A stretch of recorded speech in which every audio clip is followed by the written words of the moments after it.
จนถึง4 ทุ่ม 10 โมงบางคนรับตั้งแต่7 โมง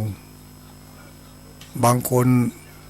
กินข้าวแรงไปตัวเหงารับไปตัวก็มีบางคนกินข้าวแรงแล้วก็รับเลย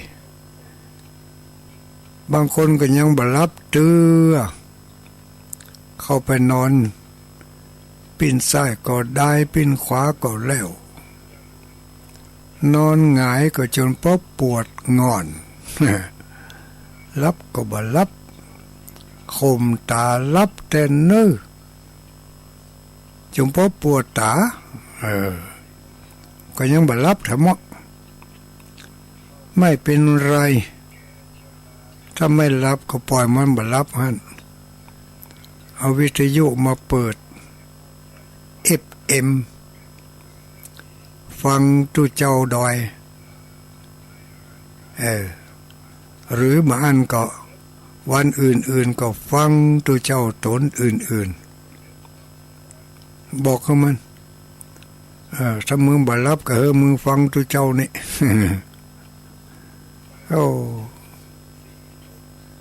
บางคนรับละตู้เจ้านะฟังไปรับละไปเลยโดยบ่ต้องกินยาบางพวกนี่ต้องเอายานอนรับเขาจ่วยเพราะบ่ได้ฟังตู้เจ้านะตู้เจ้าเพิ่นมีวิธีหรอจะให้มันรับง่ายเนาะคืนนี้คืนวันจันทร์เนอะพ่ออุ้ยแม่อุ้ยพ่อมอนแม่มอนทั้งหลายวันจันทร์เดือนแฮมเนาะเดือนอย่างนี้เดือน6กันเลยเนาะเดือน6แฮม10 ค่ำแล้วนะพ่ออุ้ยแม่อุ้ยนะเดือน6แฮม10 ค่ำละ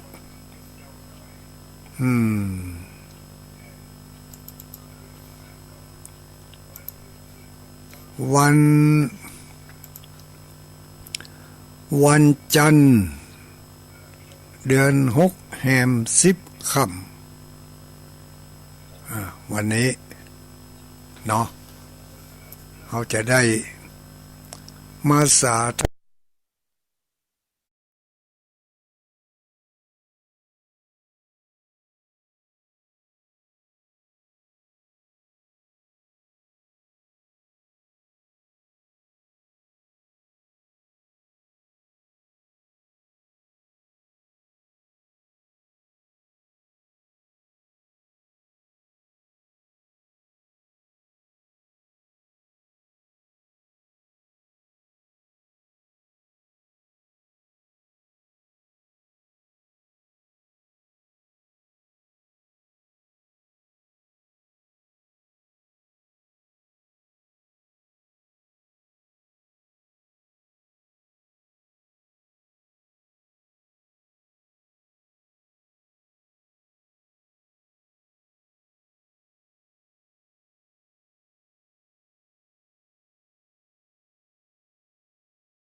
นี่ได้ก่อเอโล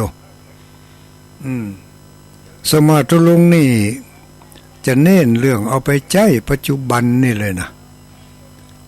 บ่ต้องไปรอวันผูกวันฮือวันหนึ่งวันตึงอะเนาะแล้วก็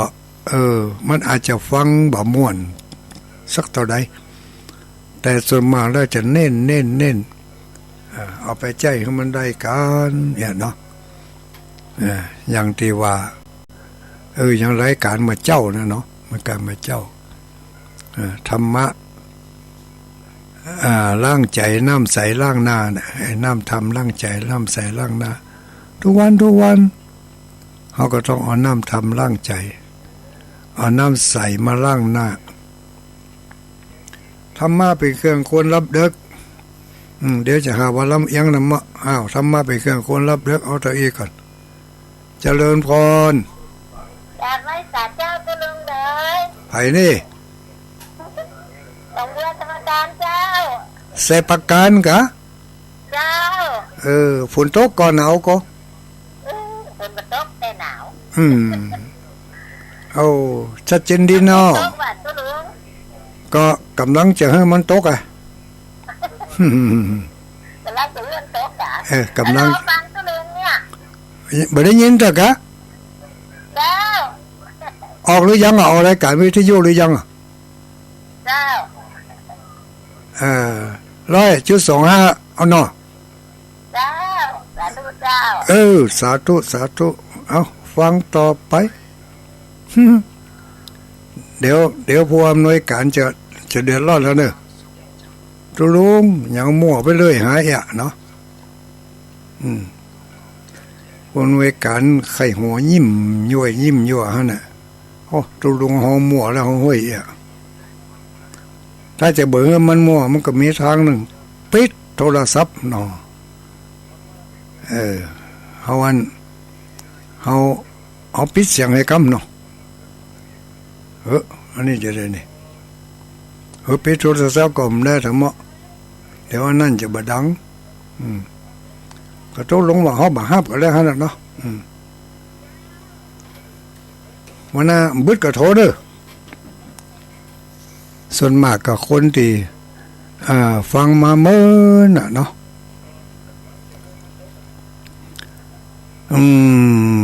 กำเดียวเขาจะนำสาระแล้วจะนำออกไปประพฤติปฏิบัติกันบางทีเขานี่มองข้ามสิ่งเล็กๆน้อยๆมองข้ามสิ่งเล็กๆน้อยๆแล้วก็ไปถือเอาสิ่งที่เล็กๆน้อยๆที่มองข้ามไปนั่นน่ะมาเป็นจุดอ่อนของการดำเนินชีวิตมาเป็นจุดอ่อนของการดำเนินชีวิตวันหนึ่งมี24 ชั่วโมง24 ชั่วโมงนะเขามาอ่านกันละเขาอ่านกัน7-8 ชั่วโมงนี่ก็แล้วกันเนาะตั้งแต่เอาน้ำใส่ล้างหน้าเอาน้ำทำล้างใจเอาน้ำใส่ล้างหน้ามาเนี่ยต้องหอดจนถึงเอาน้ำใส่ล้างเนื้อล้างตัวจะเข้ารับเข้านอนเนี่ยช่วงเนี้ยเขาวันนี้นึกทบทวนดูล่ะตั้งแต่ตื่นลุกจากที่นอนมาจนถึงจะเข้าที่นอนเนี่ยเขาเกิดมาในชาตินี้เนาะ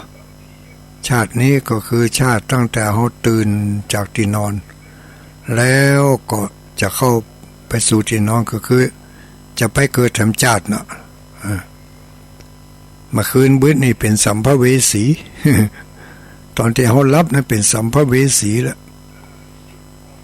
บางทีก็ฝันดีบางทีก็ฝันให้บางทีก็ฝันม่วนบางทีก็ฝันบ่ม่วน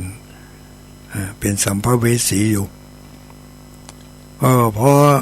รับไปพอตื่นขึ้นมาก็มาเกิดทำชาติแล้วนี่ตื่นขึ้นมาเกิดทำชาตินึงละ แต่เจ้านี่เขาเกิดมาจากหนึ่งบัดเดี๋ยวนี้เขาจะเปลี่ยนภพเปลี่ยนชาติแล้วเขาจะเปลี่ยนภพเปลี่ยนชาติแล้วลองมานึกทบทวนพอแล้วปะอุ้ยไม่อุ้ยทั้งหลายเอาแต่จังมาตัวเองเด้อ ตั้งแต่ตะเจ้ามาจนถึงมาค่ำนี่เขาใจชีวิตมานี่10 กว่าชั่วโมงที่ผ่านมาเนี่ยที่เขาหู้เรื่องหู้ราวนี่นะอันตอนที่เขารับนะเขาบอกว่ากันนะมันบอกหู้เรื่องตั้งแต่เขาหู้เรื่องหู้ราวมาจนถึงเขาใกล้จะบอกหู้เรื่องบอกหู้ราวเนี่ย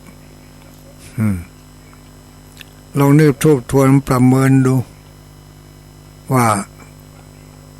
เขาดีใจนักก็ว่าเสียใจนักวันนี้ที่ผ่านมาเนี่ยเขามีความดีใจนัก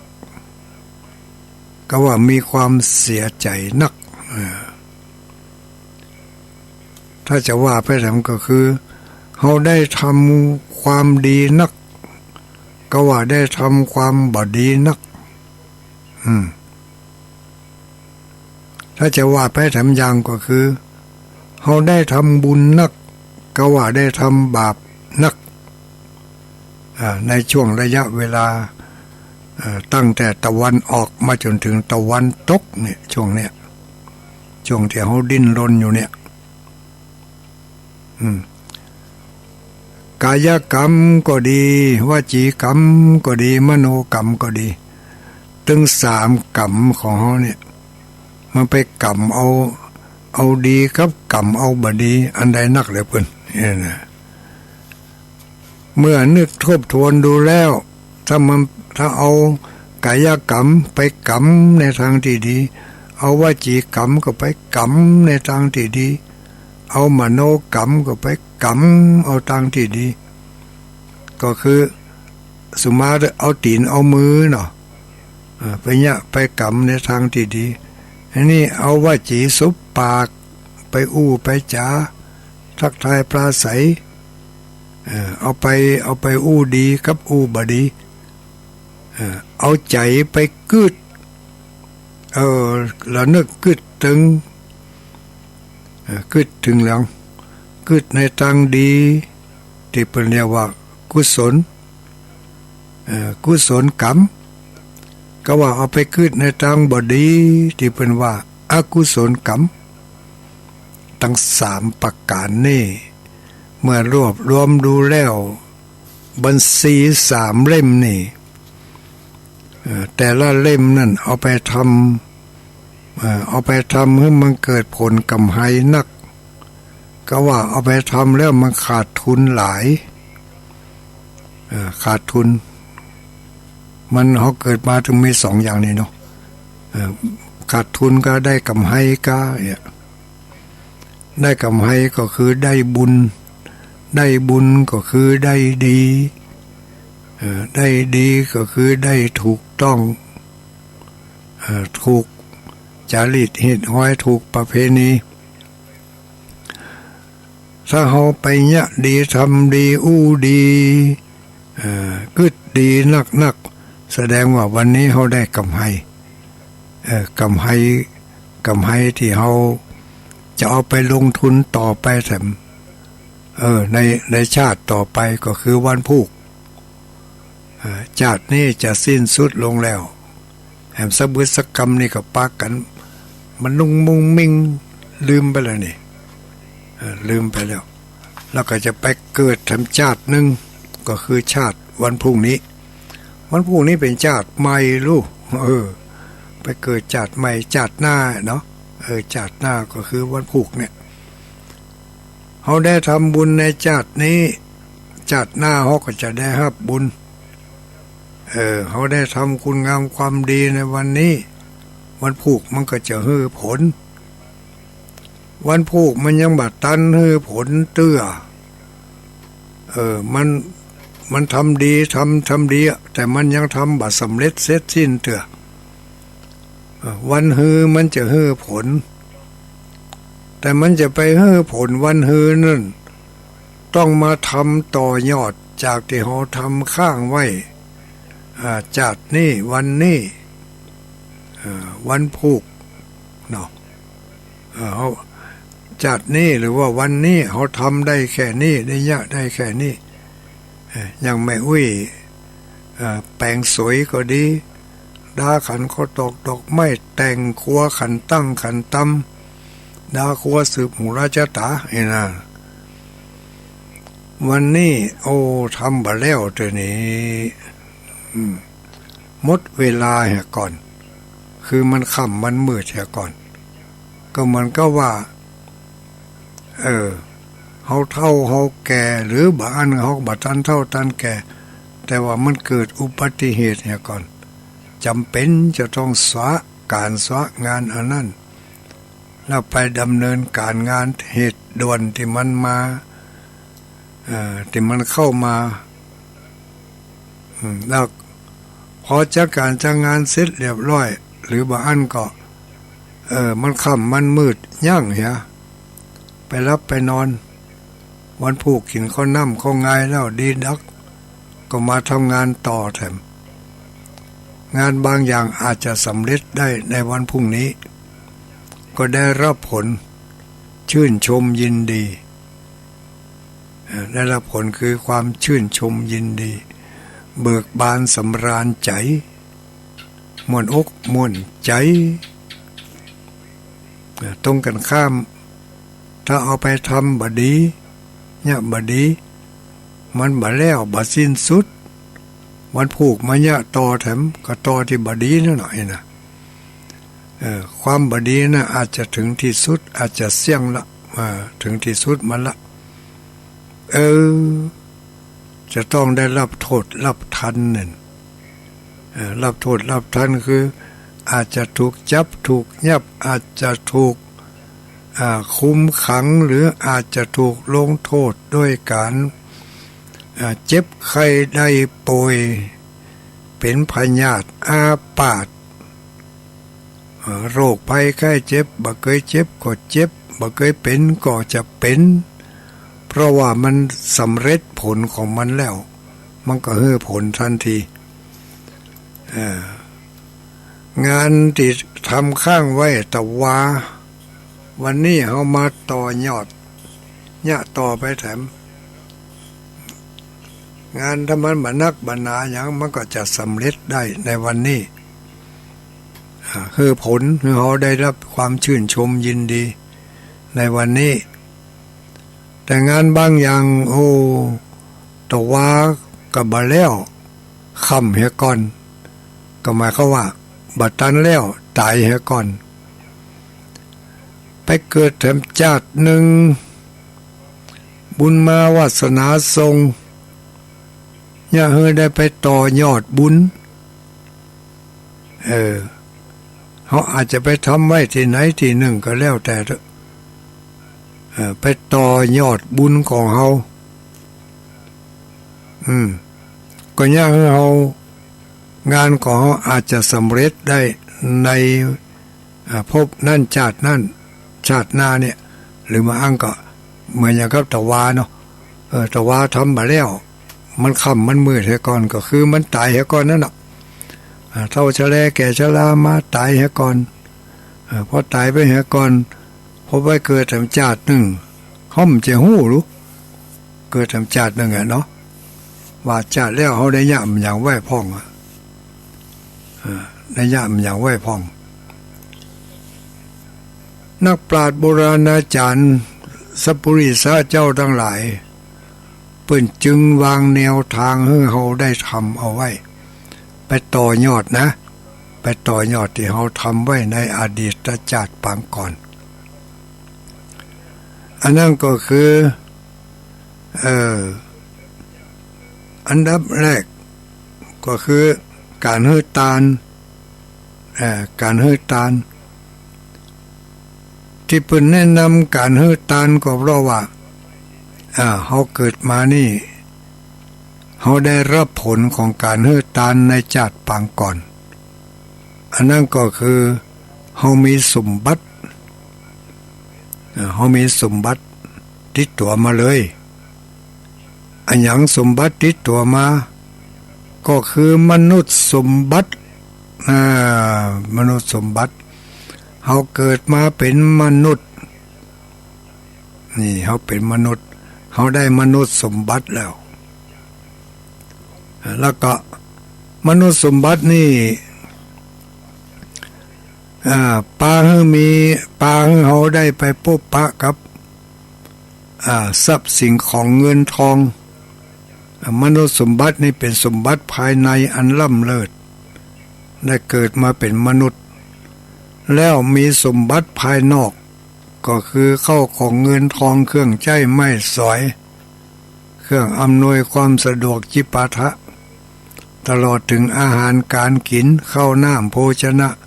ที่อยู่ที่อาศัยเหล่านี้เฮามีขึ้นมาด้วยการที่เฮาได้ทำเอาไว้ในอดีตชาติปางก่อนก็คือตะวานี่เฮาไปทำการทำงานไปเนี่ยการเนี่ยงานอย่างใดอย่างหนึ่งไว้บัดนั้นแล้วแต่ว่ามาถึงวันนี้เขาเกิดมาก็คือแม้นหน้าออกจากผ้าห่มมาเนี่ยก็เกิดมาจากใหม่ละก็ยังกึดใจได้อยู่โอ้แต่ว่านี่งานยังข้างอยู่นี่ทำภารกิจส่วนตัวเสร็จเรียบร้อยไปต่องานอันนี้เขากึดได้ไปต่องานที่เขาต่อที่เขาทำแต่ว่าถ้าเขากึดบ่ได้แต่กำลังจะกึดว่าจะต้องเนี่ยอันนั้นถ้าเขาไปทำแต่ใหม่เริ่มต้นใหม่มันก็จะยากน้อยเนาะมันยากน้อยเพราะเขาบ่ได้เริ่มต้นมาก่อนหรือบางทีเริ่มต้นมาแล้วแต่บ่เอาหรือลืมไปบัญญัติสกรรมไปเริ่มต้นทำไมเพราะเริ่มต้นทำไมมันก็ยากกว่าการไปต่อเติมอันที่ทำแล้วแต่ว่าที่ทำไว้เกิงกลางบัดตันสำเร็จวันนี้พอขึ้นใจได้ก็ไปทำแถมนักปราชญ์สัพพุริสเจ้าทั้งหลายเป็นแนะนำเฮาว่าเกิดมาเป็นมนุษย์นี่ควรจะมีการทำบุญให้ทานจาคะคือการเสียสละตานะคือการให้ทานเพื่อจะได้ไปเชื่อมต่อกับอดีตที่เขาได้ทำข้างไว้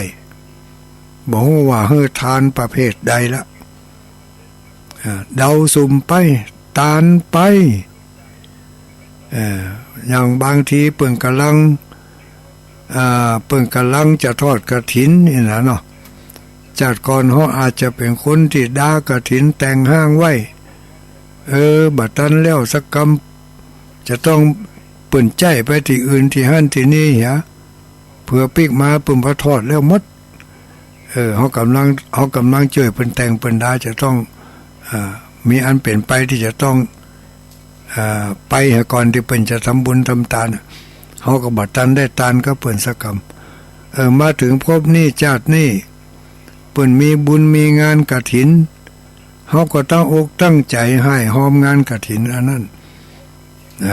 งานกฐินอันนั้นมันก็ไปต่อยอดกับปารมีกับที่เขาทำข้างไว้ในอดีตชาติปางก่อนปางหลังก็ทำให้เรามีปิติยินดีบางคนพอทำบุญทำทานเรื่องกฐินพอทานไปแล้วทำบุญไปแล้วมีความม่วนอกม่วนใจพระของผลบุญอันนั้นทรงยู่นำหนุนให้มีภารกิจการงานที่ดีขึ้นงานที่เคยยุ่งเคยยากเคยคุกคักมีแต่อุปสรรคปัญหาหลังจากทอดกฐินแล้ว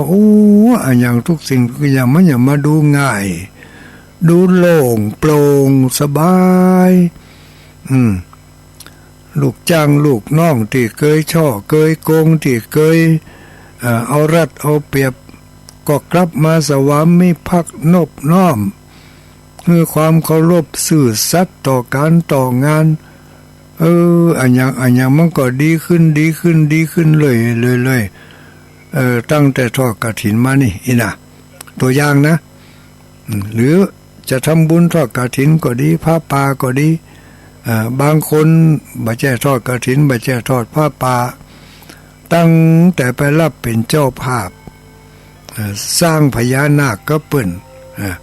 แต่ก่อนนั้นเป็นคนสร้างพญานาคหรือว่าเป็นเจ้าภาพสร้างพญานาคแต่บัดตันแล้วพอมาถึงชาตินี้พอได้เป็นเจ้าภาพสร้างพญานาคตั้งแต่หันมาฐานะอันยังต่างๆก็ร่ำรวยขึ้นมามีเข้ามีของมีเงินมีทองอุปทะดังใจไปเสียกูสิ่งกูอย่างบางคนก็ไปให้ไปหอมเปิ่นแปลงศาลาประเรียนแปลงโบสถ์แปลงวิหารตั้งแต่ไปให้ไปหอมมาก็ยังมาดูดีดูม่วนอกม่วนใจบางคนบางท่านก็บ่ได้ไปสร้างไปแปลงไปหยังแต่ว่าฮู้ข่าวว่าบ้านเหนือบ้านใต้วัดเหนือวัดใต้เปิ่นมีการมีงานที่จะต้อนรับคนมากหน้าหลายตาเปิ่นเคยได้เข้าน้ำโภชนะอาหารมาเป็นโรงทานเนี่ยก็ตั้งอกตั้งใจเอาของกินของทานไปให้ไปหอมเปิ่นตั้งแต่ให้หอมโรงทานมาเนี่ยมันอย่างมาม่วนอกม่วนใจดีอกดีใจเข้าของเงินทองกล้าขายอันใดก็แม่นก็หมานตั้งแต่เมื่ออันมาเหรอเมื่อก่อนนี่จะยากจะทำเนี่ยมันอย่ามาดูทุกข์ดูยากกล้าขายอันใดก็ฝืดก็เครื่องซื้อมา10 บาท20 บาทหวังจะขาย11 12 บาทจะเอากำไรสักหน่อยเอามาละไว้ก็บ่มีไผมาซื้อก็ขายถึงถูกขายถึงหาดไปขาดทุนก็ขาดทุนไปบ่พอควักเนื้อควักหนังลงไปแถมบางคนแปะเลยยังบ่พอบ่จ่ายสำตังหักวันแล้ววันเล่ากันป้าหน้าเย็นๆไว้เน้อผูกมือกันเน้อก็ยังมาดูยากดูฝืดดูเครื่องแต่เน้อแต่ว่าพอไปทำบุญประเภทนั่นขึ้นมาแล้วมันยังมาโล่งม่วนอกม่วนใจอันนี้ก็เกี่ยวกับว่าบุญที่เราได้ทำข้างไว้หรือบางทีบาปที่เราได้ทำข้างไว้มันบ่สำเร็จผลในภพนั่นชาตินั้นมันบ่สำเร็จผลในวันตวาสักกรรมแต่มันมาให้ผลวันนี้หรือว่าให้ผลในปัจจุบันณชาตินี้อันนี้ก็เกี่ยวกับผลบุญผลทานนักปราชญ์โบราณอาจารย์ตลอดจนถึงสัพพุริสเจ้าทั้งหลายเพิ่นก็แนะนำว่าเกิดมาเป็นคนควรให้ทานที่ให้ทานนี่เพราะอะไรเพราะจะไปต่อยอดจากการที่เราได้เกิดมามีมนุษย์สมบัติเรามีมนุษย์สมบัตินี่เพราะเราได้ปฏิบัติศีลปฏิบัติธรรมปฏิบัติศีลปฏิบัติธรรมไม่จำเป็นเฉพาะพุทธศาสนาใดๆก็แล้วแต่เพราะว่าธรรมะเป็นสากลผู้ที่นำธรรมะมาเผยแผ่นั่นเป็นเพียงแต่ตัวแทนของสากลตัวแทนของสัจธรรมแล้วก็เอามาเผยแผ่พระสัมมาสัมพุทธเจ้าก็เขาก็เป็นสากลเป็นผู้นำเอาธรรมะมาเผยแผ่เพราะว่าพระพุทธองค์ได้ปฏิบัติด้วยตัวด้วยตนของพระองค์เองมาเป็นเวลาอันยาวนาน สี่อสงไขยปลายแสนมหากัปที่พระพุทธองค์ได้บำเพ็ญทานะบารมีศีลบารมีเนกขัมมะบารมีบารมี10อย่างทำบารมีแบบธรรมดาการให้ทานนะบารมีให้ทานแบบธรรมดาอย่างกับหมู่เฮาตันทั้งหลายให้ทานนี่ให้ทานแบบธรรมดาทานะอุปปารมีอันนี้ก็ขยับทานสิ่งที่ให้ทานได้ยากขึ้นไปทำน้อยหนึ่งการให้ทานสิ่งที่ให้ทานได้ยากมีค่าที่สุดเรียกว่าทานะอุปปารมีทานะปรมัตถปารมียวดยิ่งขึ้นไปกว่านั้นทำอย่างว่าเฮือชีวิตเป็นทานเฮือธรรมะเป็นทานเฮือโอกาสเป็นทานนี่เฮือดวงตาเฮือดวงใจก็คือการเฮือทานที่ยิ่งขึ้นไปนะยิ่งที่สุดของการเฮือทานที่สุดของที่สุดเรียกว่าทานะปรมัตถปารมีอันนี้หมู่เฮาทั้งหลายก็เหมือนกันการเฮือทานแบบธรรมดาฮือข้าวน้ำโภชนะอาหารฮือจตุปัจจัยฮือเครื่องนุ่งเครื่องห่มฮือผ้าเสื้อผ้าอาภรณ์ฮือที่อยู่ที่อาศัยฮือปลาหิวปลาจ้าเป็นตาลโอ้ระยะฤดูแล้งนี่มีการแปลงปลาหิวหลายตีเน้อท่านทั้งหลายขจายไปให้ไปหอมเปิ้นเฮียโอ้โวยจ้าเดี๋ยวเปิ้นแล้วให้ก็เสียดายนะโอ้บัดตันได้ให้ได้หอมสักกำเนี่ยบางตีไปของบประมาณจากผู้ที่เปิ้นมีกำลังทรัพย์กำลังศรัทธาเปิ้นรับเป็นเจ้าภาพแล้วบางคนกึดบ่ถูกว่าเปิ้นเป็นเจ้าภาพแล้วเฮาบ่หอมก็ได้กึดผิดน่ะกึดผิดนั่นน่ะแทนที่จะได้ก็บ่ได้สักกำมันอย่างเงี้ยจะได้อย่ามาล้อมมาล่อนะแป๊ดไปเหี่ยแต้มหนึ่งโอ้เพราะอันอย่างพอที่แรกก็คือจะหอมมันเนาะแต่พอฮู้ว่าเปิ้นมีเจ้าภาพเบลลังอ้างบ่หอมสักคำเนี่ยหอมไปหั่นกะ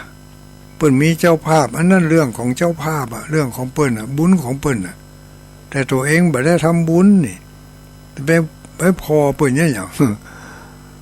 เปิ้นมีทรัพย์เปิ้นมีเงินนักเปิ้นก็หอมนักเปิ้นมีฐานะดีเปิ้นก็หอมนักน้อยบางทีอาจจะเป็นเจ้าภาพถึงหมดเฮามีเบี้ยน้อยหอยน้อยมีโอกาสน้อยก็บอกคือเปิ้นกะข้าพเจ้ามีเบี้ยน้อยหอยน้อยบ่เหมือนกับท่านผู้มีฐานะมีเบี้ยมากหอยมากข้าพเจ้าขอให้ขอหอมทุกคนเศษหนึ่งเสี้ยวหนึ่งก็ขอท่านได้เมตตารับข้าพเจ้าไปใส่เถอะ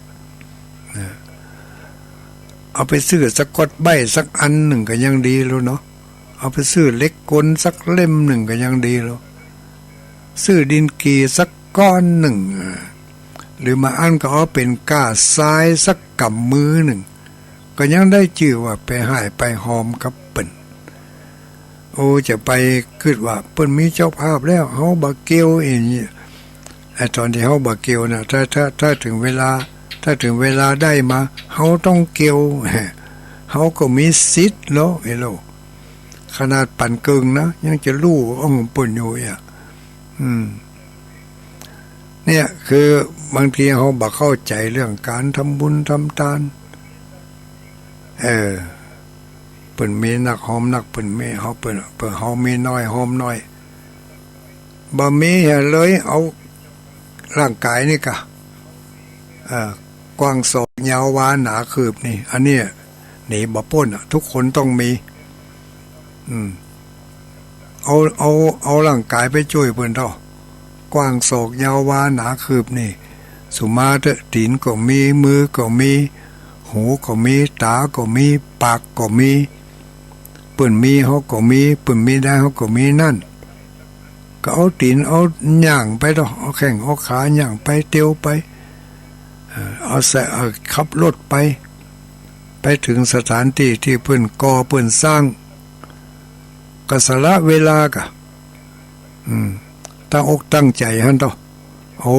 เปิ้นมีเงินมีทองนักเปิ้นได้เป็นเจ้าภาพนักรู้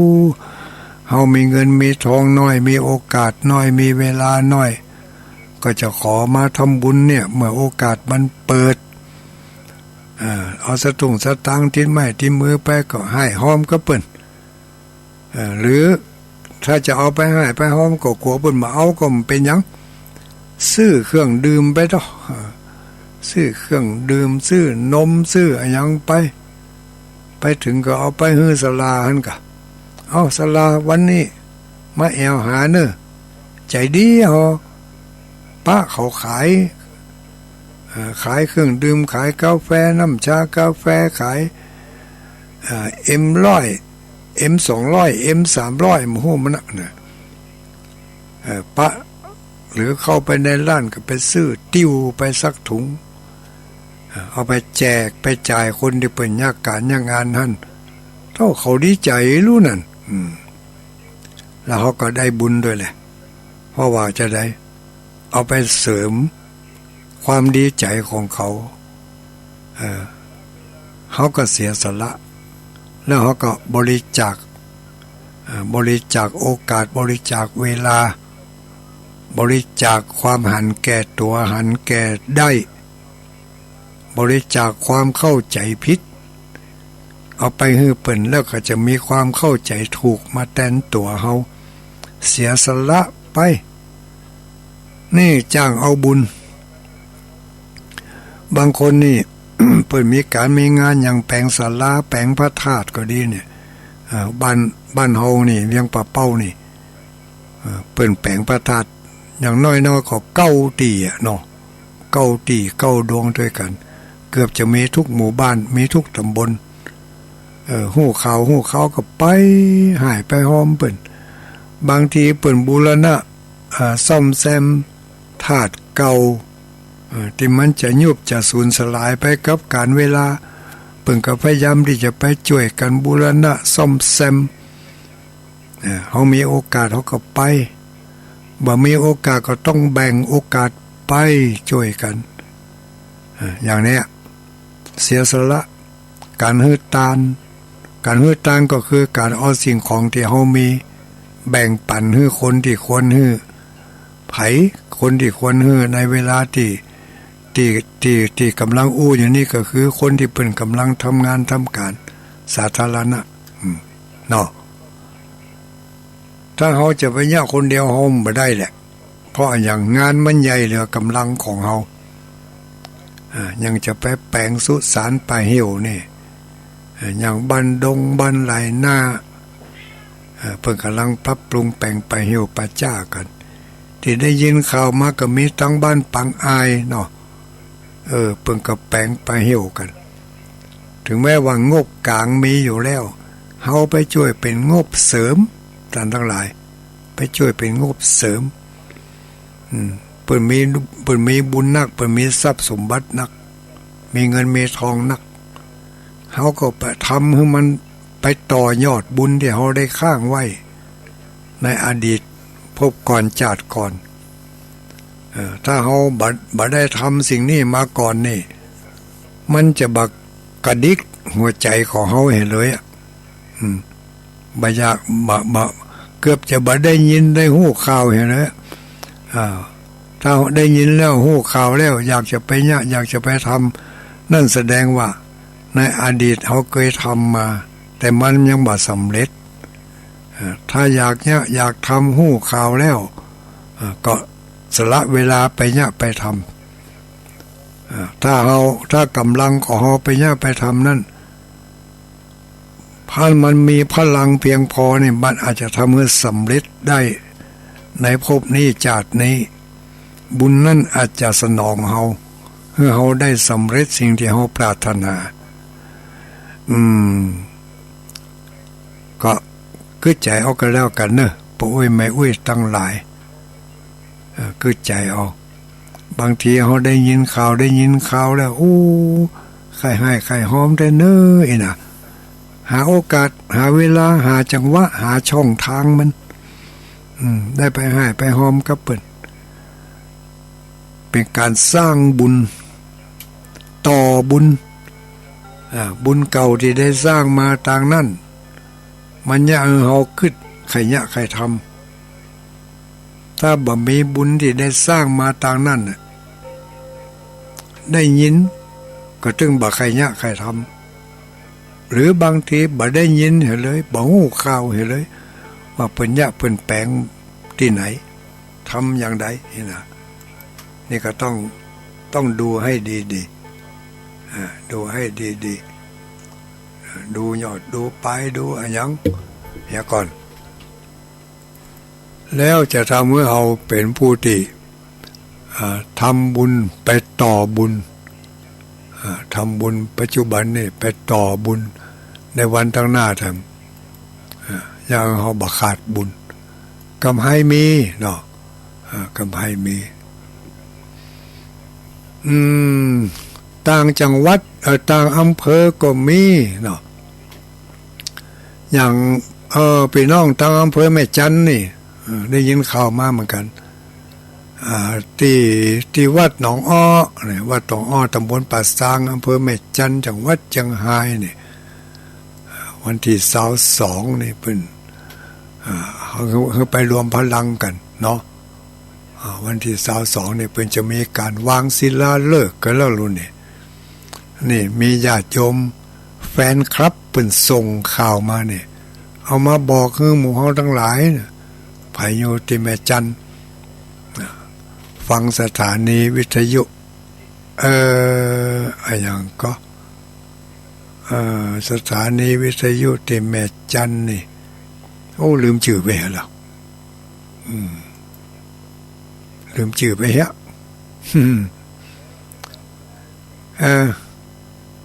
ไปร่วมกันมาเดี๋ยวนี้บางคนฟังอยู่รู้ที่อำเภอแม่จันที่บ้านหนองอ้อเนี่ยเพราะว่ามีสถานีวิทยุที่อำเภอแม่จันนั่นน่ะของดารุณี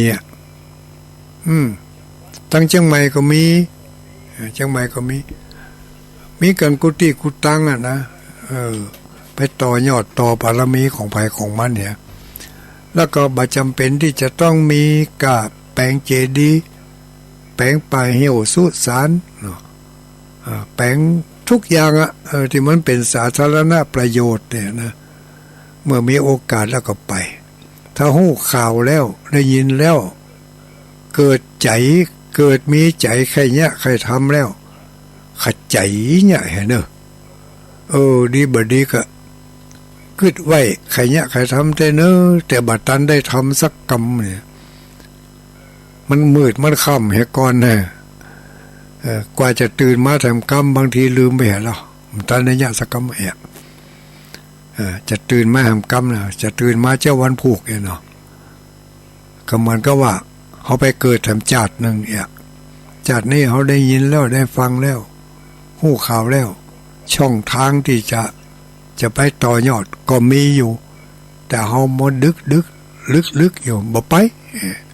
บ่เนี่ยบ่ทำหันเป็นเรื่องบ่สนใจก็ที่ข้างไหวมันเลยบ่ฮื้อผลเนี่ยแล้วบางคนก็มาบ่น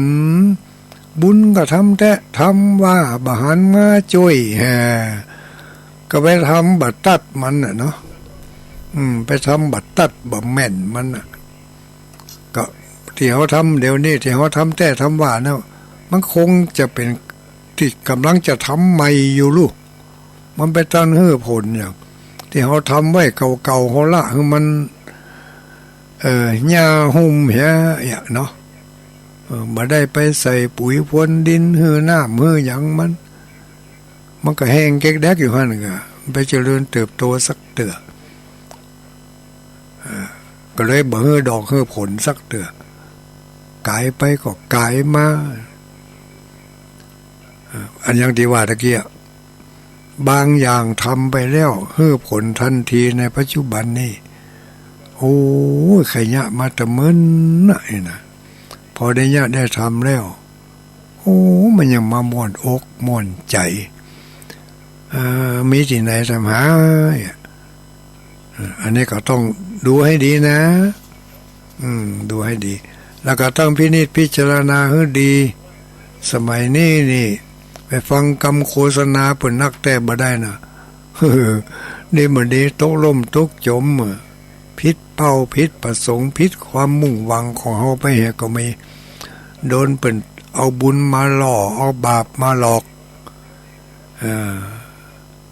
เอาบุญมาหล่อเอาบาปมาหลอกก็มีหลายมีถึงตุเจ้ามีถึงคนบ้านและทำกันอย่างนี้อันนั้นก็เรื่องของเพิ่นนะอยู่ที่เฮาว่าจะต้องมีปัญญาพยายามแก้ความคิดให้มันถูกแก้ความคิดให้มันถูกมันฝึกฝนอบรมบ่มสติปัญญาให้มันนักจะได้ฮู้เต้าฮู้ตันฮู้กันฮู้แก้จะได้บัดตกเบี้ยเสียของเพราะเปิ้นต้มเปิ้นตุนอันนั้นก็คือมันไหว้พระสวดมนต์มันเจริญเมตตาภาวนาการให้ผลมันคนละอย่างลูกใครได้ทรัพย์สมบัติไปเจริญภาวนามันก็บ่ได้การเจริญเมตตาภาวนานี่มันเป็นมันเพื่อผลไปทางด้านสติปัญญาพุ่นลูกญาติโยมทั้งหลายถ้าใครได้ทรัพย์สมบัติไปทางหื้อตานพุ่นเมตตาเผื่อแผ่แบ่งปันสิ่งของที่เฮามีผู้ให้ย่อมเป็นผู้ให้ย่อมเป็นที่รักของผู้รับ